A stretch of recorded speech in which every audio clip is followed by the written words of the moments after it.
যার যে দায়িত্ব আমরা সবাই যথাযথভাবে সেই দায়িত্ব সবাই পালন করা উচিত। আমি মনে করেন বাসায় একজন কুকিং, আমি রান্না করি, তা আমার কাজটা হবে রান্না করা। আবার বাইরে যে কাজ করবে, দেখা যাচ্ছে শ্রম ব্যয় করে মাঠে কাজ করা, সে কিন্তু মাঠে কাজ করতে সে পারদর্শী।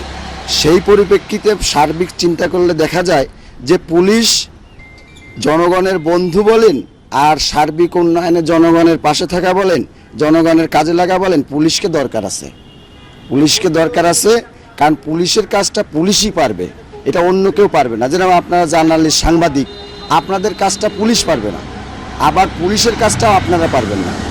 আনসারের কাজটা পুলিশ পারবে না, পুলিশের কাজটা আনসার পারবে না। সেনাবাহিনীর কাজটা সেনাবাহিনী করবে, পুলিশের কাজটা পুলিশ করবে। এইটাই হচ্ছে একটা চারিত্রিক গুণাবলী মানুষের।